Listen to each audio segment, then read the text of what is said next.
Am I the a-hole for uninviting my daughter to our Christmas gathering?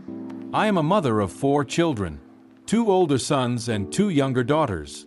All of them are adults and have moved out a long time ago. I have always been close with my daughter Sally, while Penny has always liked to have her own space, which I don't mind. They're both beautiful, talented young women that I thought I couldn't be more proud of. We're having early Christmas this year. First week of December, I was inviting everyone around for Christmas dinner, gift giving, and the lot. When I phoned Penny yesterday to clarify a few things, she mentioned that she and her husband would not be coming. When I asked, she said that they had separated for now as he had cheated. I said that it was surely better to spend time with family if this was the case, and maybe she should come home for some time. She ammed and ahed, but then eventually she told me he had an affair with Stinkbug, my nickname for Sally, and they had been seeing each other for the past 2 years. I felt sick.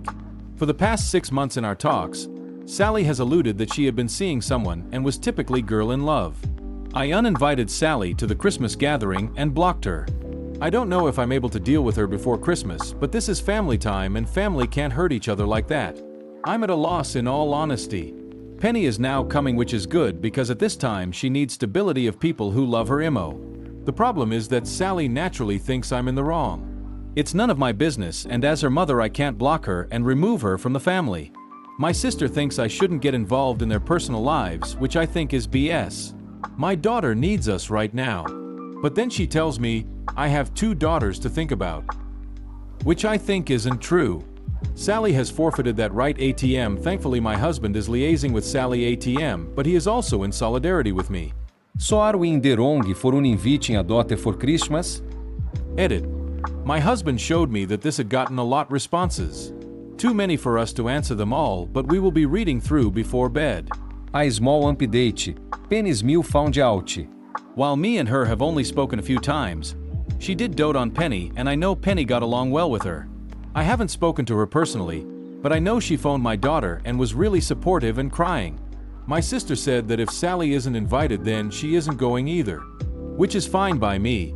She wasn't invited in the first place due to the pandemic. Otherwise I've been working and doing some crochet, so it's been quiet. Update 1. Hello all. My Christmas gathering was yesterday, and my son and husband wondered if I would post an update for you all. It's been rather uneventful, but I've been equally surrounded by warmth and love while also feeling heartbroken and lonely. So first of all, since my post, my husband has been teaching me to use Reddit.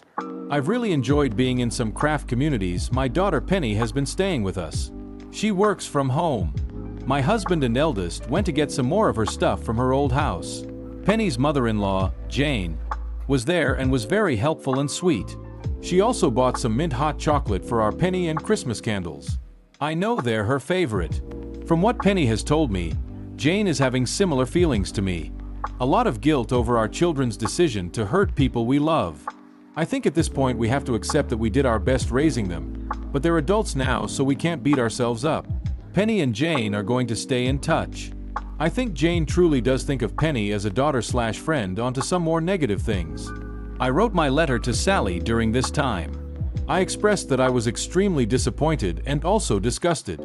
While I will continue to have a relationship with her, she won't be welcome to any family gatherings with Penny present unless Penny has met a point in her life where she feels comfortable. I told her what some of you had said, that not taking a side would be a side, and that she had, for all intents and purposes, already uninvited herself when she was so cruel to her sister. Sally had apparently come up on Friday and knocked on the door. I was out shopping at the time. My husband spoke to her. Apparently, Sally and Michael, my son-in-law, are going to continue their relationship. I will not support it in any way or form. She may be my daughter, but that man is not welcome. I am supporting Penny through the divorce, and if Sally ever expects money for the wedding or a house, then she's a very naive girl. My husband sent her away, after which Sally said we'd have to get over it someday. Otherwise, the Christmas gathering was lovely. It was strange not getting drunk and playing board games due to COVID, but still a pleasant time. My hip hurts from the cooking, but husband and Penny did the cleaning up, so who's the real winner? I hope you all have a wonderful day.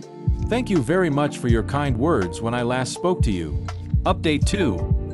I hope this message finds you well. A lot has changed since I last spoke with you all, so I would like to update you because I'm finding things a bit difficult right now. First of all, Penny is doing well. She met someone new about a year ago. They're incredibly supportive and sweet, and they made such an effort in getting to know me and my husband. Penny was still living with me when she started seeing them, so I got to watch their relationship develop. And although Penny is a grown woman, I couldn't help but be reminded of when she was a child and having crushes. It was very endearing, and I'm glad I got to witness firsthand the smile her new partner gives her. Penny also got a new job and has moved to Ireland with her partner. Sally and Michael have continued their relationship.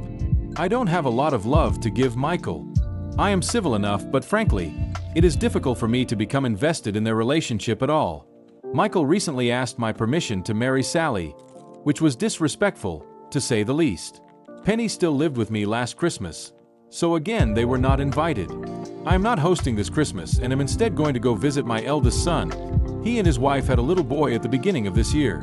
They've asked me to stay with them for a little while so I can help with the cooking and cleaning, as they have been struggling a little bit.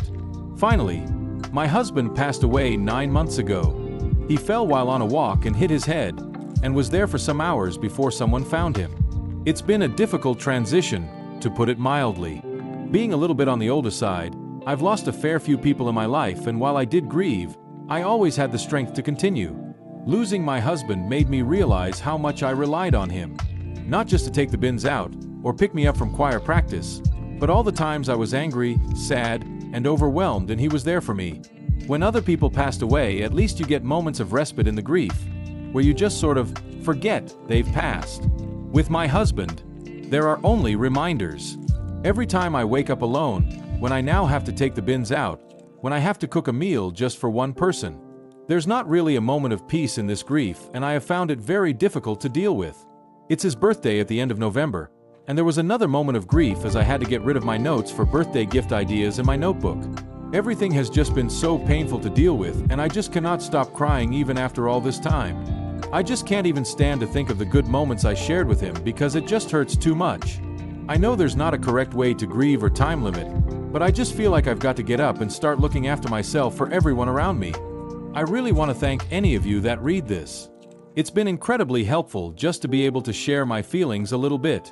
I hope you all have been doing well. I wasn't quite sure how to respond to all the messages I received after my last post.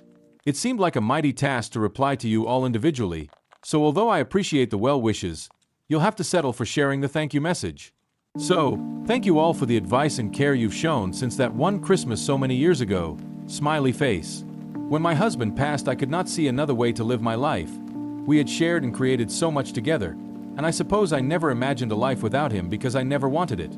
That being said, my husband, quite selfishly, died, and so after a year of stagnation, it was time to live a life without him. I have moved closer to my eldest son and wife to help raise my grandchildren. It was difficult at first because, although the children keep me busy and gave me joy and purpose, I did sometimes wish to talk to someone my own age about my own interests and not just Bluey. Serendipitously, I ran into an old friend of mine at the leisure center about a half year ago, and she is also widowed. It feels like a light in my life has been switched back on. We reconnected almost instantly, and it's a blessing to have someone I can rely on again. We are living together, and she is pretty much considered co-grandmother. While I do still wake up alone, I now know that the kettle is already boiling downstairs. Smiley face. Penny is doing well. She has now moved to the Netherlands for work, and she and her partner are still together. They've just recently gone back home after visiting for the week. Sally is also doing well. I know for some that will be disappointing to hear, including myself sometimes. On one hand, as a mother, I'm glad she's happy. On the other hand, equally as a mother, I can't forgive her for hurting Penny. I also have some deeper resentments as my husband passed while he was also hurting because of the decisions she had made. Sometimes it feels unfair to hold that against her. We still talk and I still love her, but sometimes I feel like I'm going through the motions rather than caring for my daughter as I used to. It's also a really hard thing to talk about to other people. There's a lot of guilt and shame involved when sharing that sometimes I feel quite ambivalent towards my daughter. All in all, the last couple of years have been a bit eventful. I would give everything to turn back time, but I can't, and so I spend my time appreciating everything I still have. Once again, thank you all for your advice, care, and well wishes. The help I received was invaluable for navigating a difficult time in my life.